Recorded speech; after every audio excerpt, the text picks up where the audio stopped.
All right. Looking at the world's worst video quality from my laptop. So my goal was let me turn this off, might help.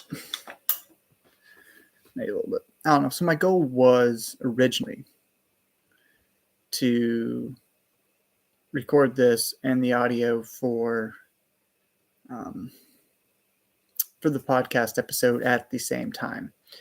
However, that is not going to be possible just because of how I record my podcast. It won't let me use the microphone in two different windows at the same time for whatever reason. So yeah, what I'm going to do here is I'm just going to record a brief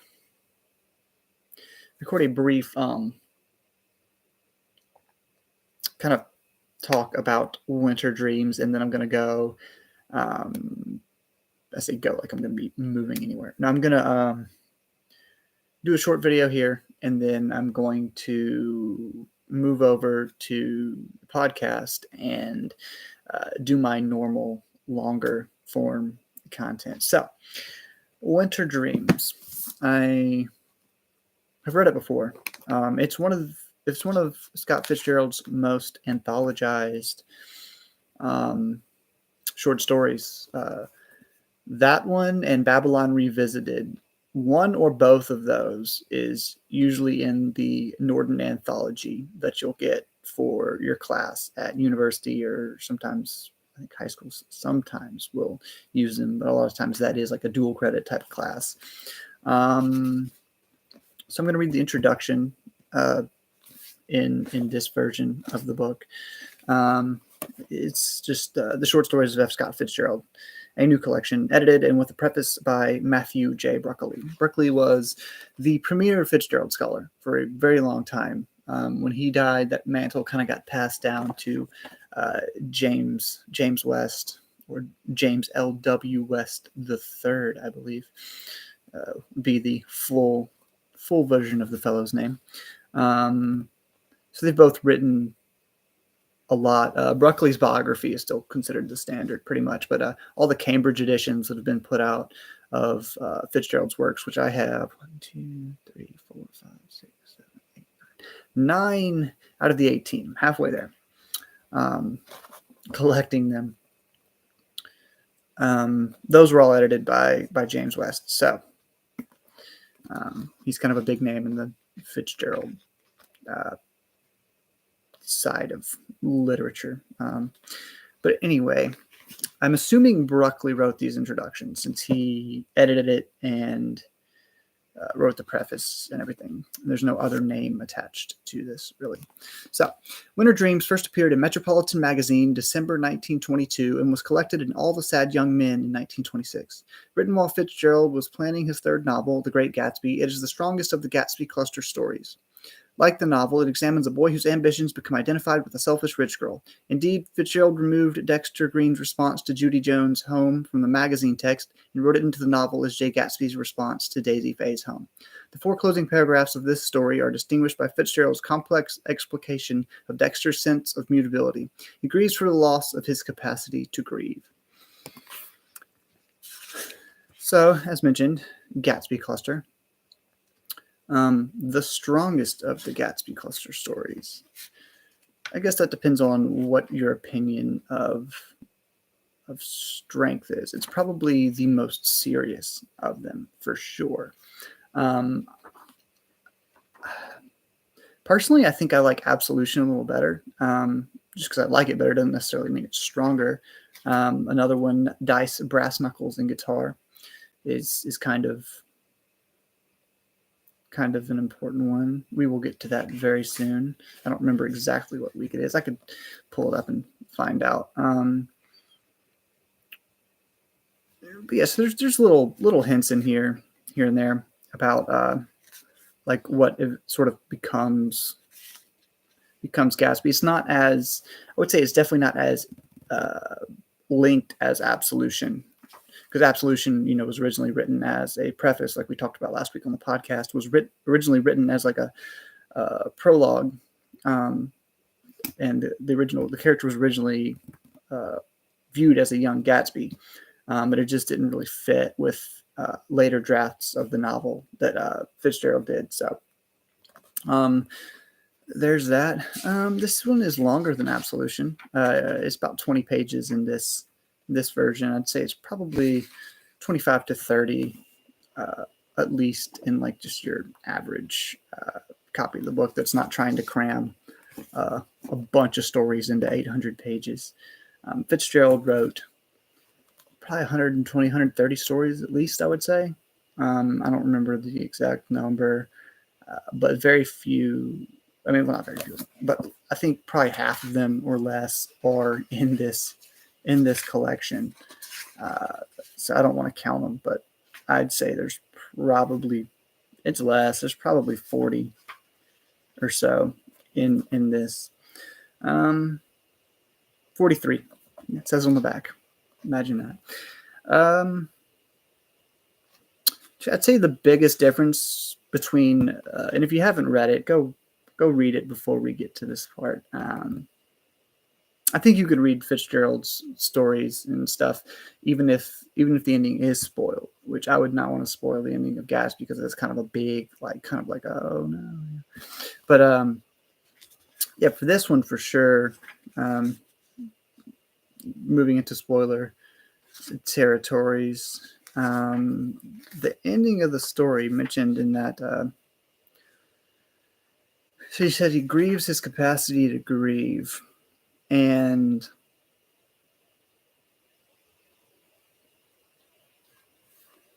but whereas in The Great Gatsby, obviously spoilers for Gatsby too. Whereas at the end of The Great Gatsby, Gatsby kind of refuses to let Daisy go. Dexter, the main character in this one, he kind of accepts, while he's grieving his capacity to grieve, right?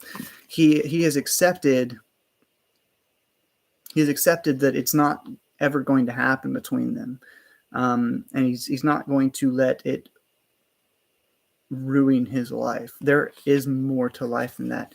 Also in this, he doesn't. Dexter does not devote his entire life to becoming rich just to impress this girl, right? So there is also that, which is, I would say, important, of course, as well. So, but there's this portion where he had heard, of course, that she was married, perhaps deliberately. He had heard no more. So whereas Gatsby goes through and kind of makes scrapbooks out of every time Daisy is mentioned, Dexter does not. He kind of shies away from it. He's like, yeah, that could have been someone that I was interested in. Could have been something that worked out, And then he hears someone talking. So he's talking to this guy, Devlin, and who's telling him about Judy Jones, who's now Judy Sims, got married. Lud Simmons has gone to pieces in a way. I don't mean he ill uses her, but he drinks and runs around. Doesn't she run around? No, stays at home with her kids. Oh,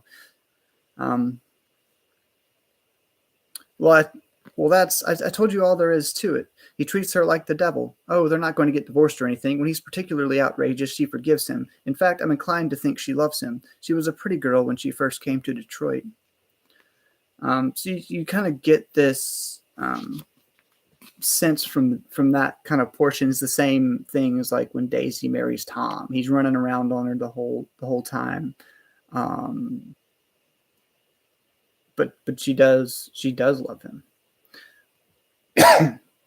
I think also sort of like, this is all mostly near the end, I think is where I got. I mean, this is a very early, it published in December 1922. So this is right after. He was writing this pretty much right after The Beautiful and Damned, like his very, very early conception of the ideas for what became Gatsby. So this is very much an earlier story. He's just starting to play around with these ideas that he picks up and dives into for Gatsby.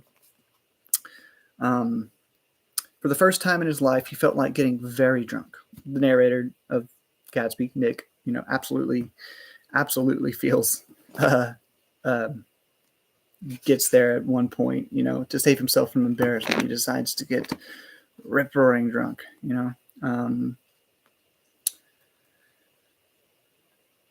but instead of like trying to repeat the past, kind of tagging on what I said earlier, he moves on in a sense. See, for he had gone away and he could never go back anymore. The gates were closed, the sun was gone down, and there was no beauty but the gray beauty of steel that withstands all time.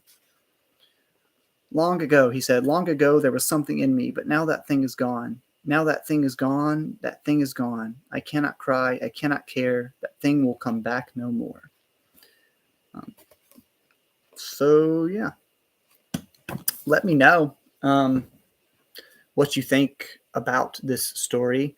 And if you've read some of the other Gatsby cluster stories that we're going to get to on the podcast. I don't know if I'm going to do this exactly like this again. I'm still trying to find a way to do them both. I tried to do like an Instagram live last week, and it didn't really